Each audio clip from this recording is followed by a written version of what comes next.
প্রিয় ছাত্রছাত্রীবৃন্দ, আজ আমি তোমাদের নবম শ্রেণীর এক ইতিহাস বিষয়ের একটি পাঠ নিয়ে আলোচনা করছি।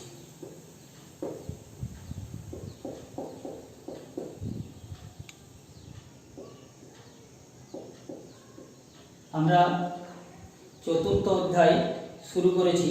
শিল্প বিপ্লবের কারণ, ফলাফল সেগুলি আলোচনা করেছি। এরপরে যে অধ্যায়ে যে বিষয়টি ছিল আমাদের শিল্প বিপ্লবের সমালোচনা, সেই সমালোচনার একটি দিক আমরা আলোচনা করেছি। শিল্প বিপ্লবের সমালোচনার উপর ভিত্তি করেই গড়ে উঠেছে সমাজতন্ত্রবাদ ও নৈরাজ্যবাদের কথা। তাহলে এরপরে আমাদের সেই সমাজতন্ত্রবাদের যে আধুনিক সমাজতন্ত্রবাদ বা বৈজ্ঞানিক সমাজতন্ত্রবাদের প্রবক্তা হচ্ছেন কার্ল মার্কস। সেই কার্ল মার্কস এবং মার্কসবাদ কি, সেইটা নিয়ে আজকে আমরা আলোচনা করব। তাহলে প্রথমে আজকে আমরা কার্ল মার্কসের প্রথম জীবনটার কথা। সেখানে আমরা দেখতে পাবো 1818 খ্রিস্টাব্দে 5ই মে জার্মানির টিয়ার শহরে এক সাধারণ ইহুদি পরিবারে আমরা দেখতে পাবো এই কার্ল মার্কসের জন্ম হয়। তার পুরো নাম হচ্ছে কার্ল হেনরিক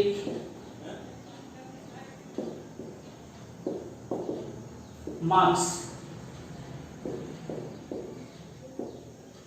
এই কার্ল মার্কস আমরা দেখা যায় বিশেষ করে তিনি যে প্রাথমিক পর্বের সমাজতন্ত্রবাদীদের ব্যাখ্যাকে নস্যাৎ করে তিনি তার আধুনিক ব্যাখ্যা দিয়েছেন এবং সেই ব্যাখ্যাটাই বৈজ্ঞানিক সমাজতন্ত্রবাদ হিসাবে চিহ্নিত হয়েছে। তাহলে সেই কার্ল মার্কস আমরা দেখা যায় মেধাবী, তার পিতা ছিলেন একজন আইনজীবী। তিনি মেধাবী ছাত্র হিসাবে বন এবং বার্লিন বিশ্ববিদ্যালয় থেকে লেখাপড়া করেন। তবুও দর্শন শাস্ত্র নিয়ে পড়াশোনা করলেও, এই আইন বিষয় নিয়ে পড়াশোনা করলেও আমরা দেখা যায় দর্শন এবং ইতিহাস সম্পর্কে তার ছিল গভীর উৎপত্তি এবং অনুরাগ। তাই আমরা দেখা যায় বিশেষ করে 1841 খ্রিস্টাব্দে তিনি ইয়েনা বিশ্ববিদ্যালয় থেকে দর্শন শাস্ত্রে ডক্টরেট ডিগ্রি লাভ করেন। এই সময় আমরা দেখা যায় জার্মানিতে জাতীয়তাবাদী আন্দোলন শুরু হলে তিনি এই আন্দোলনে যোগ দেন এবং সেক্ষেত্রে আমরা দেখা যায় বিশেষ করে তিনি বেশ কিছু পত্রিকার সম্পাদনা করেন। এইরকমই একটি উগ্রপন্থী সংবাদপত্রের সম্পাদনা করার ফলে তাকে পার্সিয়া সরকার দেশ থেকে বহিষ্কার করে এবং বহিষ্কার করলে তিনি প্যারিসে গিয়ে আশ্রয় নেন এবং সেখানে তার পরিচয় হয় ফ্রেডারিক অ্যাঙ্গেলসের সঙ্গে। এই ফ্রেডারিক অ্যাঙ্গেলসই ছিলেন তার আজীবন বন্ধু, অভিন্ন হৃদয় বন্ধু হিসাবে আমরা দেখতে পাবো এই অ্যাঙ্গেলসকে। তার এই দুভয়ে মিলিত হয়ে আমরা দেখা যায় এরপর বৈজ্ঞানিক আধুনিক সমাজতন্ত্রবাদ সম্পর্কে গবেষণা করেন এবং তাদের মিলিত ফল হিসাবে আমরা দেখব বিভিন্ন বই প্রকাশিত হতে থাকে। যাই হোক, সেখানে আমরা দেখা যায় প্যারিসে তিনি এই ফ্রেডারিক অ্যাঙ্গেলসের দিয়ে সম্পাদনা করেন, বিভিন্ন বই গ্রন্থ রচনা করতে থাকেন এবং সমাজতান্ত্রিক এই চিন্তা ভাবনা প্রকাশিত হতে থাকলে প্যারিস থেকেও তিনি বিতাড়িত হন এবং সেখানে এরপর তিনি বেলজিয়ামে গিয়ে আশ্রয় নেন। বেলজিয়ামের ব্রাসেলস শহরে, এই ব্রাসেলস শহরে গিয়ে আশ্রয় নেন তিনি এর পরবর্তীকালে এবং সেখানে আমরা দেখতে পাবো দীর্ঘ 9 বছরের কঠোর পরিশ্রমের মধ্য দিয়ে সেখানেই তিনি আধুনিক বা বৈজ্ঞানিক সমাজতন্ত্রবাদের দর্শনকে তিনি প্রতিষ্ঠিত করেন এবং পূর্ববর্তী যে সমাজতান্ত্রিক কল্পনা ছিল, ইতিপূর্বে কল্পনা বিলেসে সমাজতান্ত্রিক চিন্তাধারাকে তিনি ধ্বংস করে সেখানে তিনি বৈজ্ঞানিক মতবাদ এবং তার দর্শন তত্ত্বকে প্রতিষ্ঠিত করেন এবং এর পরবর্তীকালে আমরা দেখা যায় তিনি বিশেষ করে তার এই নেতৃত্বে ব্রাসেলসে 1847 খ্রিস্টাব্দে তিনি প্রতিষ্ঠা করেন একটি শ্রমিক সংগঠন ব্রাসেলসে, যার নাম হচ্ছে কমিউনিস্ট লীগ। এই কমিউনিস্ট লীগ প্রতিষ্ঠা করেন 1847 খ্রিস্টাব্দে এবং এর পরবর্তীকালে আমরা দেখা যায় তিনি দেশে ফিরে আসেন এবং 1848 খ্রিস্টাব্দে জার্মানিতে জাতীয়তাবাদী ঐক্য আন্দোলন শুরু হলে সেই আন্দোলনে তিনি যোগ দেন এবং এরপর 1 বছর পর এই আন্দোলন দমিত হলে তিনি আবার দেশ থেকে বিতাড়িত হন এবং তারপর তিনি গিয়ে লন্ডনে গিয়ে আশ্রয় নেন এবং আজীবনকাল তিনি এখানেই ছিলেন এবং এই লন্ডনে থাকার কারণে আমরা দেখা যায় বিশেষ করে আজীবন লন্ডনে তিনি বসবাস করেন এবং সেখান থেকে প্রকাশ করেন 1848 খ্রিস্টাব্দে বিখ্যাত গ্রন্থ তার কমিউনিস্ট ম্যানিফেস্টো। এই কমিউনিস্ট ম্যানিফেস্টো প্রকাশিত হয় লন্ডন থেকে 1848 খ্রিস্টাব্দে এবং এই কমিউনিস্ট ম্যানিফেস্টোতে ছাড়াও আমরা দেখা যায় তারই পূর্ণাঙ্গ রূপ হিসাবে পাবো যে বইটি অ্যাঙ্গেলস এবং মার্কসের সম্পাদনায় প্রকাশিত হয়, যার নাম হচ্ছে ডাস ক্যাপিটাল। এই গ্রন্থটি হচ্ছে বিশেষ করে সমাজতান্ত্রিক দর্শনের মূল ভিত্তি। ডাস ক্যাপিটাল, এই ডাস ক্যাপিটাল গ্রন্থটিতে তার জীবদ্দশাতে এই প্রথম গ্রন্থটি প্রকাশিত হয়। তার মৃত্যুর পর অ্যাঙ্গেলসের সম্পাদনায় আরো দুটি খণ্ড প্রকাশিত হয়। আমরা যেমন দেখতে পাবো ফরাসি বিপ্লবের পেছনে রুশ সামাজিক চুক্তি মতবাদ রুশোর বিশেষ কার্যকর হয়েছিল, তেমনি 1917 খ্রিস্টাব্দে রাশিয়ায় যে রুশ বিপ্লব ঘটে তার পেছনেও এই ডাস ক্যাপিটাল গ্রন্থটির বিশেষ প্রভাব আমরা দেখতে পাবো। এই ডাস ক্যাপিটাল গ্রন্থটিকে তাই বলা হয় সমাজতন্ত্রের বাইবেল।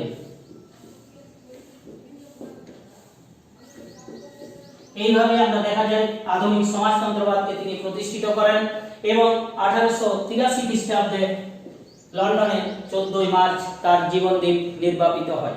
এইভাবে মার্কসের জীবনাবসান ঘটে। কিন্তু তার যে মার্ক্সবাদী দর্শন তা পৃথিবীতে বিশেষভাবে সমালোচিত দর্শন হিসাবে প্রতিষ্ঠিত হয়। তাই এরপর আমরা আলোচনা করব সেই মার্ক্সবাদটা সম্পর্কে। তাহলে সেই মার্ক্সবাদের ক্ষেত্রে আমরা যদি দেখি, সেখানে দেখতে পাবো কার্ল মার্কস সমাজতন্ত্র সম্পর্কে যে বৈজ্ঞানিক ব্যাখ্যা দেন তাই সাধারণত সাম্যবাদ বা মার্ক্সবাদ বা আধুনিক বা বৈজ্ঞানিক সমাজতন্ত্রবাদ হিসাবে প্রতিষ্ঠিত। মার্ক্সের সমাজতান্ত্রিক চিন্তাধারা বিশেষ করে আমরা দেখতে পাই বৈজ্ঞানিক সমাজতন্ত্রবাদ বা মার্ক্সবাদ নামে প্রতিষ্ঠিত। এই সমাজতন্ত্রবাদ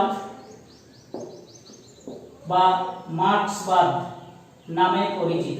এই মার্ক্সবাদ মূলত আমরা দেখা যায় তিনি তার এই ডাস ক্যাপিটাল গ্রন্থই শুধু নয় বা কমিউনিস্ট ম্যানিফেস্টোই নয়, এছাড়াও তিনি আরো বিভিন্ন গ্রন্থ রচনা করে তার রাজনৈতিক তত্ত্ব বা দর্শন তত্ত্বকে প্রতিষ্ঠিত করেন, যার মধ্যে উল্লেখযোগ্য হচ্ছে the holy family, poverty of philosophy, civil war in France, critique of economy, political economy, এইরকম বিভিন্ন গ্রন্থ তিনি প্রকাশ করে তার এই আধুনিক সমাজতন্ত্রবাদ বা বৈজ্ঞানিক সমাজতন্ত্রবাদ দর্শনটিকে তিনি প্রতিষ্ঠিত করেছিলেন।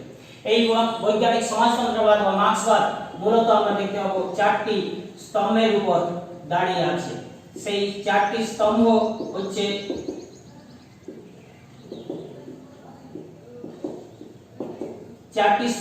এক নম্বর হচ্ছে ঐতিহাসিক বস্তুবাদ। কার্ল মার্কস ইতিহাসের এক বস্তুবাদী ব্যাখ্যা দিয়েছেন যা ঐতিহাসিক বস্তুবাদ নামে পরিচিত। মার্কসের মতে ইতিহাসে যা কিছু অর্থাৎ যুদ্ধ, সাম্রাজ্যবাদ বা আমরা দেখা যায় মানুষের যে বড় হওয়া, মানুষের যে আধুনিক সভ্য তা প্রতিষ্ঠিত হওয়ার যে কাহিনী, সেগুলো সব কিছুর পেছনে আমরা দেখা যায় যুদ্ধের গতি ইতিহাসের গতি প্রকৃতিকে নিয়ন্ত্রণ করে না, বা এই সমস্ত যুদ্ধ, সাম্রাজ্য বিজয় এই সবগুলি ইতিহাসের নিয়ন্ত্রক নয়। দেশের কোনো একটা দেশের দেশপ্রেম, ধর্ম, সাহিত্য, শিল্পকলা সবকিছুই কিন্তু নিয়ন্ত্রক হচ্ছে অর্থনীতি। সবকিছু মূলে রয়েছে অর্থনীতি। এই অর্থনৈতিক কার্যকলাপে ইতিহাসের গতিকে নিয়ন্ত্রণ করে। তিনি এর জন্য ব্যাখ্যা দিয়েছেন। আর এই অর্থনৈতিক বা বিশ্ব প্রকৃতির যে ইতিহাস, মানব সমাজের যে ইতিহাস, সেগুলি নিয়তই পরিবর্তনশীল বা পরিবর্তিত হয়েছে মূলত নিরবচ্ছিন্ন সংগ্রামের মধ্য দিয়ে। সবকিছুর মধ্যে তিনি এক সংগ্রামের কথা তুলে ধরেছেন। সেই নিরবচ্ছিন্ন সংগ্রামের উদাহরণ দিতে গিয়ে তিনি বলেছেন, প্রাচীনকালে কৃতদাসদের সঙ্গে দাস মালিকদের দ্বন্দ্ব, মধ্যযুগে সামন্ততন্ত্রের যুগে যাকে বলা হচ্ছে দাস ভূমিদাসদের সঙ্গে সামন্ত প্রভুদের দ্বন্দ্ব, আর আধুনিক যুগে পুঁজিপতি মালিক শ্রেণীর সঙ্গে শ্রমিক শ্রেণীর দ্বন্দ্ব। এইভাবে নিরন্তর দ্বন্দ্বের মধ্য দিয়েই মানব সমাজের ইতিহাস বা গতি প্রকৃতি নিয়ন্ত্রিত হয়েছে। তাই তার মতে সবকিছুর মধ্যেই রয়েছে অর্থনৈতিক ব্যাখ্যা, এবং এর জন্য তিনি বলেছেন যে এই নিরবচ্ছিন্ন সংগ্রামের মধ্যে দিয়ে ইতিহাসের গতি পরিবর্তিত হবে, এবং সেই জন্য তিনি আহ্বান জানান পৃথিবীর সমস্ত শ্রমিক শ্রেণীকে দুনিয়ার মজদুর এক হোক, এবং সেই তাদের ঐক্যবদ্ধ সংগ্রামের মধ্যে দিয়ে প্রতিষ্ঠিত হবে সর্বহারার একনায়কতন্ত্র। তাই তিনি বলেছেন ইতিহাসের মূল কথাই হলো শ্রেণী সংগ্রামের ইতিহাস, বা শ্রেণী সংগ্রামের নিরবচ্ছিন্ন শ্রেণী সংগ্রামের নামান্তরই হচ্ছে ইতিহাস। যাই হোক, এইভাবে তিনি ইতিহাসের ঐতিহাসিক বা এই বস্তুবাদী ব্যাখ্যা দিয়েছেন। সেইটা হচ্ছে ঐতিহাসিক বস্তুবাদ। দ্বিতীয়টা আমরা যেটা পাবো দ্বন্দ্বমূলক বস্তুবাদ। দ্বন্দ্বমূলক বস্তুবাদ যাকে বলা হচ্ছে আমরা পাবো দ্বন্দ্বমূলক বস্তুবাদ। তিনি বলেছেন যে এটি হচ্ছে তার আরো একটি ব্যাখ্যা। পৃথিবীর ইতিহাসে মানব সমাজের গতি প্রকৃতি বা ইতিহাস সবকিছু নিয়তই পরিবর্তনশীল। বিশ্ব প্রকৃতির মতো মানব সমাজ এবং ইতিহাসের গতিও কিন্তু পরিবর্তনশীল। তাহলে সেই পরিবর্তনটা দ্বন্দ্বের মধ্য দিয়ে প্রতিষ্ঠিত হয়েছে বা পরিবর্তন ঘটছে। প্রত্যেকটি ঘটনার পেছনে আমরা দেখতে পাবো তিনি বলেছেন তিনটি শক্তি কাজ করেন। সেই তিনটি শক্তি হচ্ছে থিসিস, অ্যান্টিথিসিস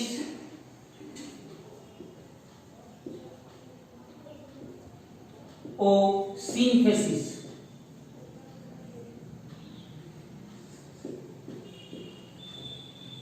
এই তিনটি শক্তি কাজ করে প্রত্যেকটি ঘটনা বা প্রত্যেকটি বস্তুর মধ্যে। থিসিস হচ্ছে কোন ঘটনা কোন বস্তুর রক্ষণশীল শক্তি, যা পরিবর্তন বিরোধী, যা পরিবর্তন ঘটতে চায় না বা পরিবর্তন করতে চায় না, সেটাকে বলেছেন তিনি থিসিস।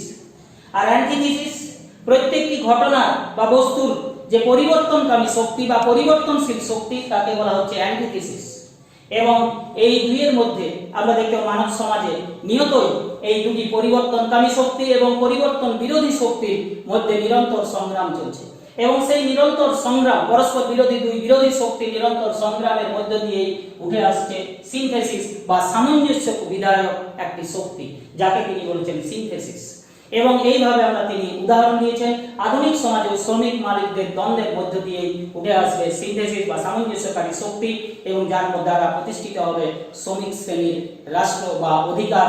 তো আর শ্রমিক শ্রেণীর নিরবচ্ছিন্ন অধিকার এটি প্রতিষ্ঠিত হবে নিরবচ্ছিন্ন সংগ্রামের মধ্য দিয়ে উঠে আসবে সর্বহারার একনায়কতন্ত্র। এই কথা তিনি বলেছেন, যাকে বলা হচ্ছে দ্বন্দ্বমূলক বস্তুবাদ। আর তৃতীয়ত হচ্ছে উদ্বৃত্ত মূল্যতত্ত্ব। উদ্বৃত্ত মূল্যতত্ত্ব এটি আমরা দেখা যায় তিনি ইংল্যান্ডের বিশিষ্ট অর্থনীতিবিদ রিকার্ডো, এই রিকার্ডো ব্রিটিশ অর্থনীতিবিদ, এছাড়াও আরো কয়েকজন অর্থনীতিবিদদের দ্বারা তিনি প্রভাবিত হয়ে এই উদ্বৃত্ত মূল্যতত্ত্বের কথা ব্যাখ্যা করেছেন। আমরা দেখা যায় তিনি ক্রিটিক অফ পলিটিক্যাল ইকোনমি গ্রন্থে এই উদ্বৃত্ত মূল্যতত্ত্বটির কথা তিনি ব্যাখ্যা করেছেন।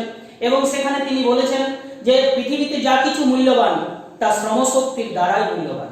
শ্রমিক তার শ্রমশক্তিকে বিনিয়োগ করে বা শ্রমশক্তিকে কাজে লাগিয়ে আমরা দেখা যায় পৃথিবীতে বস্তুকে মূল্যবান করে তোলে। তিনি বলেছেন পৃথিবীর যে উৎপাদনের উপকরণ, সেই উৎপাদনের উপকরণগুলি হচ্ছে জমি, শ্রম আর মূলধন। এই তিনটি পৃথিবীতে আমরা দেখব প্রকৃতির দান বলেছেন তিনি, এবং এগুলির উপর অধিকার সকলের। কিন্তু মালিক শ্রেণী কি করছে? তাদের অর্থনৈতিক ক্ষমতার জোরে এই জমি শ্রম কিনে মূলধন বিনিয়োগ করে উৎপাদন ব্যবস্থাকে পরিচালিত করছে। তাই শ্রমিক শ্রেণী যা উৎপাদন করে তার অতি অল্পই বা সামান্যই মজুরি হিসাবে পায়, আর বাকি উৎপাদনটা সমস্তটাই আত্মসাৎ করে মালিক শ্রেণী। তাহলে এইভাবে আমরা দেখতে পাবো সমাজে একটা অর্থনৈতিক অসাম্য বা বৈষম্যের সৃষ্টি হচ্ছে। তাহলে শ্রমিক, তিনি বলতে চেয়েছেন শ্রমিক যা উৎপাদন করে তার অতি অল্পই সে পায়, বাকি সমস্ত অংশটা আত্মসাৎ করে পুঁজিপতি মালিক শ্রেণী। তাহলে এইভাবে আমরা দেখতে পাবো সমাজে উদ্বৃত্ত শ্রম সৃষ্টি হচ্ছে বা উদ্বৃত্ত সম্পদ সৃষ্টি হচ্ছে, যা ভোগ করছে মুষ্টিমেয় কিছু মালিক শ্রেণী, শ্রমিক শ্রেণী তা থেকে বঞ্চিত হচ্ছে। তাহলে সেই উদ্বৃত্ত প্রাপ্য হচ্ছে কার? শ্রমিকের। তাই তিনি বলেছেন পৃথিবীতে যা কিছু মূল্যবান সবকিছুই কিন্তু শ্রমিকের শ্রমদানের ফলে মূল্যবান হয়ে ওঠে। তাই এর জন্য সেই শ্রমিকেরই প্রাপ্য হচ্ছে উদ্বৃত্ত মূল্যতত্ত্ব।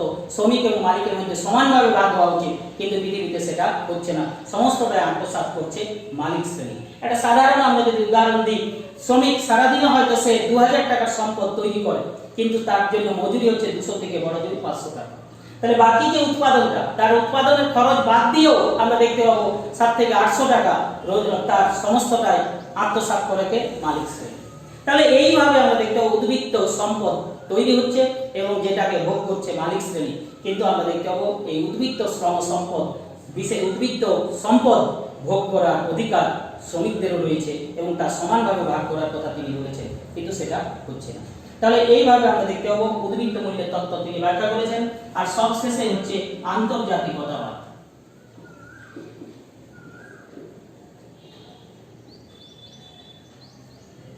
এই আন্তর্জাতিকতাবাদ তিনি এই মার্ক্সবাদ শুধু দেশ এবং সীমানা গণ্ডির মধ্যে দিয়ে বা সীমানার মধ্যে তিনি এই মার্ক্সবাদ কিন্তু আটকেনি।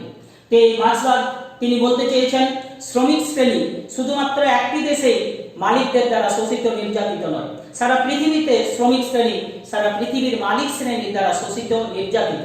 তাই শ্রমিকদের কোনো দেশ বা কোনো ভূখণ্ড নেই, সারা পৃথিবীতে তাদের শ্রমিক শ্রেণী জাত একটাই, সেটা হচ্ছে শ্রমিক শ্রেণী, এবং তারা মালিক শ্রেণীর দ্বারা অত্যাচারিত, শোষিত এবং নির্যাতিত। তাই আমরা দেখা যায় বিশেষ করে এই শোষক শ্রেণীর বিরুদ্ধে শ্রমিক শ্রেণীর সংগ্রাম প্রয়োজন, এবং এর জন্য প্রয়োজন হচ্ছে দুনিয়ার মজদুর এক হও, এই স্লোগান তিনি দিয়েছেন। এবং ঐক্যবদ্ধ সংগ্রামের মধ্য দিয়ে সেখানে প্রতিষ্ঠিত হবে সর্বহারার একনায়কতন্ত্র। এর জন্য তিনি, আমরা আগেই বলেছি, 1847 খ্রিস্টাব্দে প্রতিষ্ঠা করেন। 1847-এ প্রতিষ্ঠিত হয় একটি শ্রমিক সংগঠন, প্রথম শ্রমিক সংগঠন পৃথিবীর, যার নাম হচ্ছে কমিউনিস্ট লীগ। শুধু তাই নয়, 1848 খ্রিস্টাব্দে তারই সাহায্যে প্রতিষ্ঠিত হয় প্রথম কমিউনিস্ট ইন্টারন্যাশনাল। Communist international.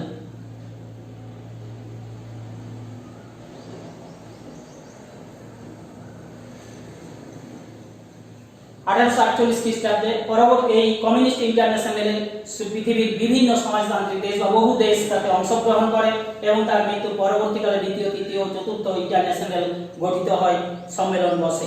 এইভাবে আমরা দেখতে পাবো মার্ক্সবাদের আন্তর্জাতিক আবেদনকে তিনি প্রতিষ্ঠা করেন।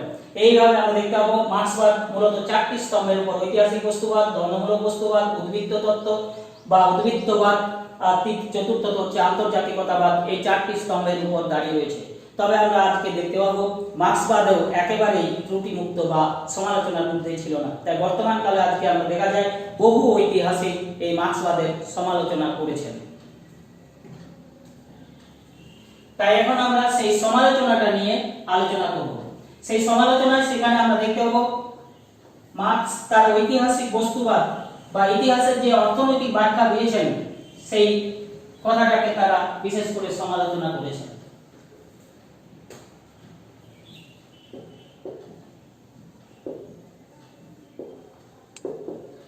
এক নম্বরে আমরা যদি দেখি, মার্ক্স ইতিহাসের যে বস্তুবাদী ব্যাখ্যা দিয়েছেন, তিনি বলেছেন যে ইতিহাস কেবল গতি প্রকৃতি কেবলমাত্র অর্থনীতির দ্বারা নিয়ন্ত্রিত হয়, তা কিন্তু নয়।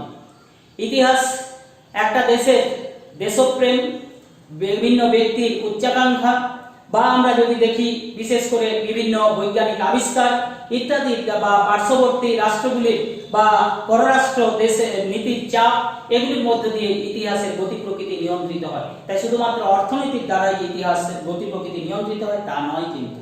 তাই সেদিক থেকে আমরা যদি দেখি এই ব্যাখ্যাটাও তারা তাই বর্তমান ঐতিহাসিকগণকে সমালোচনা করেছেন। দ্বিতীয়ত যদি আমরা দেখি, সেখানে দেখতে পাবো যে ইতিহাসের দ্বন্দ্বমূলক সংগ্রামের মধ্য দিয়ে ইতিহাসের গতি পরিচালিত হবে, এটাও কিন্তু সঠিক নয়। তাহলে একটা নির্দিষ্ট পথে দ্বন্দ্বমূলক দ্বারাই বা দ্বন্দ্বের দ্বারা ইতিহাস প্রতিষ্ঠিত হতো বা একটা নির্দিষ্ট পথে পরিচালিত হবে, বাকি দিকগুলি যেমন বৈজ্ঞানিক আবিষ্কার, ধর্মীয় প্রচার বা এরকম বিভিন্ন ধরনের বিষয়গুলি ইতিহাসে রয়েছে, সেগুলি তাহলে চাপা পড়ে যাবে। যাই হোক, তাই এদিক থেকেও সমালোচনা করেছেন। তৃতীয়ত আমরা যদি দেখি, সেখানে দেখতে পাবো যে উদ্বৃত্ত তত্ত্ব কথা তিনি ব্যাখ্যা করেছেন, যে শ্রমিকের শ্রমদানের ফলে পৃথিবীতে যা কিছু মূল্যবান, সত্যি কথা, এবং শ্রমের দ্বারাই বা শ্রমের মূল্যের উপরে পৃথিবীর উৎপাদন বা উদ্বৃত্ত মূল্যের ভাগ হওয়া উচিত, সেটা বা উৎপাদন নির্ভর করে, সেটা কিন্তু নয়। সেখানে আমরা দেখতে পাবো উৎপাদনকারীকে তার বিজ্ঞাপন, উৎপাদন পরিচালনা, মূল কাঁচামাল সংগ্রহ ইত্যাদি সমস্ত ক্ষেত্রে আরো বিভিন্নভাবে আমরা দেখতে পাবো অর্থ ব্যয় করতে হয়। তাই সেই অর্থ উৎপাদনকারীকে উৎপাদিত সামগ্রী বিক্রি করে তুলতে হয়। তাই শুধুমাত্র শ্রমের উপরেই যদি উৎপাদিত মূল্য বা উৎপাদনের মূল্য শ্রমের দ্বারা নির্ধারিত হতো, তাহলে কিন্তু বাকিগুলি থেকে বঞ্চিত হবে উৎপাদনকারী, তাহলে উৎপাদন ব্যবস্থা ধ্বংস হয়ে পড়বে, এটাও সঠিক নয়। আর যে আন্তর্জাতিকতাবাদের কথা বলেছেন তিনি, সেই আন্তর্জাতিকতা দ্বারা জাতীয়তাবাদের পথ ছেড়ে বা জাতীয়তাবাদকে উপেক্ষা করে তিনি আন্তর্জাতিকতার কথা বলেছেন, তাহলে বর্তমান কালে আজও আমরা দেখতে পাই যে সমস্ত সমাজতান্ত্রিক দেশ, চীন, পূর্বতন সোভিয়েত ইউনিয়ন, ভিয়েতনাম, এই সমস্ত দেশগুলি তারা জাতীয়তাবাদকে উপেক্ষা করে আন্তর্জাতিকতার পক্ষে এগিয়ে আসতে পারেনি, এই সমাজতান্ত্রিক দেশগুলিও। তাই আমরা দেখতে পাবো সেই জাতীয়তাবাদী আবেদনকে উপেক্ষা করা যায়নি। তাই এই ব্যাখ্যাটিও তার ভুল বলে বা সমালোচনা করা হয়েছে। এইভাবে বিভিন্নভাবে আমরা দেখতে পাবো এই মার্ক্সবাদের সমালোচনা করা হলেও তা কিন্তু আমরা দেখা যায় তৎকালীন সময়ে বা আধুনিক বিশ্বের একটি সর্বাপেক্ষা সমালোচিত দর্শন। শিল্প বিপ্লবের ফলে যে অর্থনৈতিক অসাম্য বা বৃহৎ পরিমাণ যে উৎপাদনের ক্ষেত্রে বা অর্থনৈতিক ক্ষেত্রে যে বৈষম্যের সৃষ্টি হয়েছে পৃথিবীতে, তার সামঞ্জস্যকারী শক্তি হিসাবে যদি বলা যায় সেটা হচ্ছে এই মার্ক্সবাদ বা সাম্যবাদ। তাই সেদিক থেকে আমরা দেখতে পাই মার্ক্সবাদ বা সাম্যবাদ পৃথিবীর ইতিহাসে বিশেষ গুরুত্বপূর্ণ। তাহলে এই হচ্ছে আমাদের মার্ক্সবাদের কথা বা কার্ল মার্ক্সের কথা। শিল্প বিপ্লবের সমালোচনা হিসাবে এই মার্ক্সবাদ বা সমাজতন্ত্রবাদের প্রতিষ্ঠা, এবং আরেকটা আমরা বলেছি নৈরাজ্যবাদের কথা। যাই হোক, তাহলে এই হচ্ছে আমাদের মার্ক্সবাদের কথা। তাহলে আজকের মতো এখানে রাখছি। ধন্যবাদ।